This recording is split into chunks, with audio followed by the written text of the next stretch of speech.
livre des Actes des Apôtres. En ces jours-là, l'infirme que Pierre et Jean venaient de guérir ne les lâchait plus. Tout le peuple accourut vers eux, au portique dit de Salomon. Les gens étaient stupéfaits. Voyant cela, Pierre interpella le peuple. « Hommes d'Israël, pourquoi vous étonnez? Pourquoi fixer les yeux sur nous, comme si c'était en vertu de notre puissance personnelle ou de notre piété que nous lui avons donné de marcher? Le Dieu d'Abraham, d'Isaac et de Jacob, le Dieu de nos pères, a glorifié son serviteur Jésus, alors que vous l'aviez livré, vous l'aviez renié en présence de Pilate, qui était décidé à le relâcher. Vous avez renié le saint et le juste, et vous avez demandé qu'on vous accorde la grâce d'un meurtrier. Vous avez tué le prince de la vie, lui que Dieu a ressuscité d'entre les morts, nous en sommes témoins. Tout repose sur la foi dans le nom de Jésus. C'est ce nom lui-même qui vient d'affermir cet homme que vous regardez et connaissez. Oui, la foi qui vient par Jésus l'a rétabli dans son intégrité physique, en votre présence à tous. D'ailleurs, frères, je sais bien que vous avez agi dans l'ignorance, vous et vos chefs. Mais Dieu a ainsi accompli ce qu'il avait d'avance annoncé par la bouche de tous les prophètes, que le Christ, son Messie, souffrirait. Convertissez-vous et tournez-vous vers Dieu pour que vos péchés soient effacés. Ainsi viendront les temps de la fraîcheur de la part du Seigneur, et il enverra le Christ Jésus qui vous est destiné. Il faut en effet que le ciel l'accueille, jusqu'à l'époque où tout sera rétabli, comme Dieu l'avait dit par la bouche des saints, ceux d'autrefois, les prophètes. Moïse a déclaré « Le Seigneur votre Dieu suscitera pour vous, du milieu de vos frères, un prophète comme moi. Vous l'écouterez en tout ce qu'il vous dira. Quiconque n'écoutera pas ce prophète sera retranché du peuple. » Ensuite, tous les prophètes qui ont parlé depuis Samuel et ses successeurs, aussi nombreux furent-ils, ont annoncé le jour où nous sommes. C'est vous qui êtes les fils des prophètes et de l'alliance, que Dieu a conclue avec vos pères, quand il disait à Abraham « En ta descendance seront bénies toutes les familles de la terre. » C'est pour vous d'abord que Dieu a ressuscité son serviteur, et il l'a envoyé vous bénir, pourvu que chacun de vous se détourne de sa méchanceté.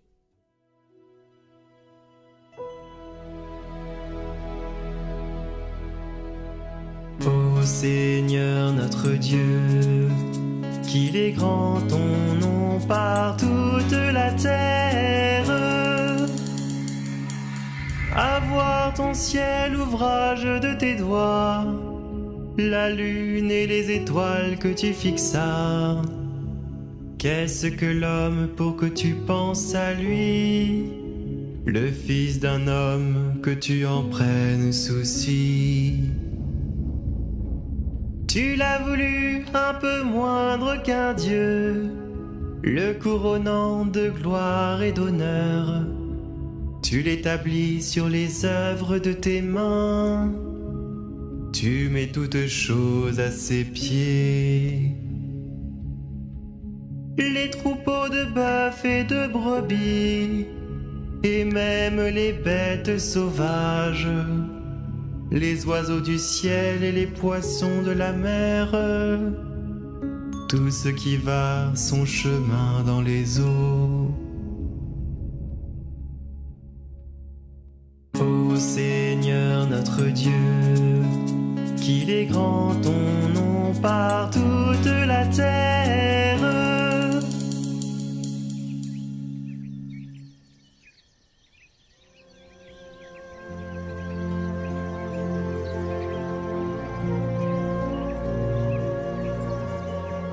Évangile de Jésus-Christ selon saint Luc. En ce temps-là, les disciples qui rentraient d'Emmaüs racontaient aux 11 apôtres et à leurs compagnons ce qui s'était passé sur la route et comment le Seigneur s'était fait reconnaître par eux à la fraction du pain. Comme ils en parlaient encore, lui-même fut présent au milieu d'eux et leur dit « La paix soit avec vous. » Saisis de frayeur et de crainte, ils croyaient voir un esprit. Jésus leur dit « Pourquoi êtes-vous bouleversés ? Et pourquoi ces pensées qui surgissent dans votre cœur? Voyez mes mains et mes pieds. C'est bien moi. Touchez-moi, regardez. Un esprit n'a pas de chair ni d'eau, comme vous constatez que j'en ai. » Après cette parole, il leur montra ses mains et ses pieds. Dans leur joie, ils n'osaient pas encore y croire et restaient saisis d'étonnement. Jésus leur dit : « Avez-vous ici quelque chose à manger ? » Ils lui présentèrent une part de poisson grillé qu'il prit et mangea devant eux. Puis il leur déclara : « Voici les paroles que je vous ai dites quand j'étais encore avec vous. Il faut que s'accomplisse tout ce qui a été écrit à mon sujet dans la loi de Moïse, les prophètes et les psaumes. » Alors il ouvrit leur intelligence à la compréhension des Écritures. Il leur dit : « Ainsi est-il écrit que le Christ souffrirait, qu'il ressusciterait d'entre les morts le 3e jour, et que la conversion serait proclamée en son nom pour le pardon des péchés à toutes les nations, en commençant par Jérusalem. À vous d'en être les témoins. »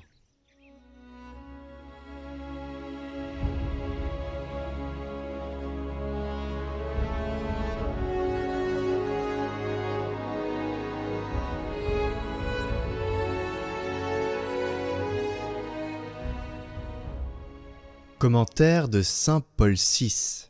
Fixons notre attention sur la salutation inattendue et 3 fois répétée par Jésus ressuscité quand il est apparu à ses disciples, réunis et enfermés dans la chambre haute par peur des Juifs. À l'époque, cette salutation devait être habituelle, mais dans les circonstances où elle a été prononcée, elle revêt une plénitude stupéfiante. Vous vous en souvenez, cette salutation, c'est « paix à vous ». Paix à vous. Une salutation qui avait résonné dans le chant des anges à Noël, paix sur terre. Cette salutation biblique, déjà annoncée comme promesse effective du royaume messianique, est maintenant communiquée comme une réalité qui prend corps dans ce premier noyau de l'Église naissante. C'est la paix du Christ, victorieux de la mort, avec ses causes proches ou lointaines, avec ses effets terribles. C'est la paix du Christ. Jésus ressuscité annonce donc et instaure la paix dans l'âme décontenancée de ses disciples. C'est la paix du Seigneur attendue dans sa signification première. Elle est personnelle, intérieure, morale et psychologique. Elle est inséparable du bonheur. Cette paix, c'est celle que saint Paul énumère parmi les fruits de l'esprit, après la charité et la joie, se fondant en quelque sorte avec elle. L'alliance de ces 3 fruits ne sont pas loin de notre expérience spirituelle commune. Elle est la meilleure réponse à notre interrogation sur l'état de notre conscience. Quand nous pouvons dire « ma confiance est en paix », qu'y a-t-il de plus précieux pour un homme conscient et honnête ? La paix de la conscience, c'est le bonheur le plus authentique. Elle aide à être fort dans l'adversité. Elle maintient la noblesse et la liberté de la personne, même dans les situations les plus graves. Elle demeure la bouée de sauvetage, c'est-à-dire l'espérance, alors que le désespoir devrait avoir le dessus. Ce don incomparable de la paix intérieure est le premier don du ressuscité. Il a tout de suite institué le sacrement qui peut donner la paix, le sacrement du pardon, ce pardon qui ressuscite. Bon les amis, on a besoin de vous.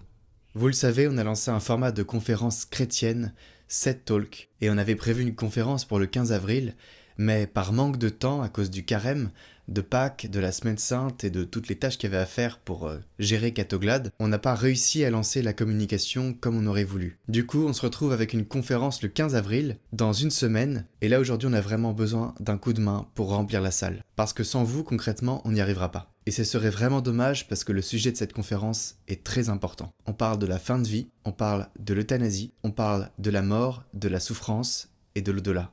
C'est un moment dans nos vies, la mort qui arrive, souvent on n'est pas préparé. Et donc nous, on veut vraiment adresser cette problématique. On entend beaucoup de choses dans les médias, beaucoup de souffrances, beaucoup de justifications, beaucoup d'arguments qui disent qu'on a le droit, qu'on est libre. Mais nous, on ne veut pas répondre à cela, on veut répondre au cœur des personnes. Parce que si la question de l'euthanasie arrive, c'est bien qu'il y a une défaillance de la société à un moment. Nous sommes tous confrontés à cette situation et nous le serons tous demain, encore plus. Et donc pour cela, on a invité des intervenants. Il y a Marie de Henzel, qui est une psychologue, qui accompagne depuis des années des personnes en fin de vie en soins palliatifs. On aura aussi Charles Vaugirard, qui travaille sur les questions d'eugénisme et de dérives possibles de notre société, pour nous aider à prendre du recul sur d'où cela vient et comment ça va transformer notre société. Et on a aussi parmi d'autres le recteur du sanctuaire de Montligeon, qui est dédié aux âmes du purgatoire. Il apportera un éclairage spirituel sur la mort, sur la souffrance, sur le purgatoire et l'au-delà. Il y aura quelques autres intervenants de terrain. L'idée là n'est pas de faire un débat abstrait, c'est de comprendre, de poser les vraies questions. Nous permettrons un temps d'échange aussi, de questions-réponses, parce que c'est un sujet qui nécessite cela. Alors voilà, si vous êtes à Paris, je vous invite à venir et à vous inscrire à cette conférence. Et si vous n'êtes pas à Paris, parce que je sais que beaucoup de notre audience n'est pas à Paris, ni même en France, mais si vous pensez à quelqu'un qui peut être intéressé, n'hésitez pas à lui partager le lien d'inscription qui est dans la description. Envoyez-lui sur WhatsApp, sur Messenger, par SMS, parce que c'est typiquement le genre de sujet qu'on n'a pas envie de chercher, mais qui devient essentiel un jour, et qui même l'a peut-être déjà été. Et on est là avec des questions sans réponse. Alors voilà, on aimerait vraiment faire cette soirée, la partager avec vous en ligne par la suite, mais on a besoin de vous. Merci pour votre aide. Je rappelle juste, cette conférence sur la fin de vie est le 15 avril à 20h, vers la gare Saint-Lazare, à l'espace Bernanos, à côté d'église Saint-Louis-d'Antin. Je vous invite à vous inscrire et à vous inscrire uniquement si vous êtes sûr de pouvoir venir. Merci de nous aider à remplir cette conférence.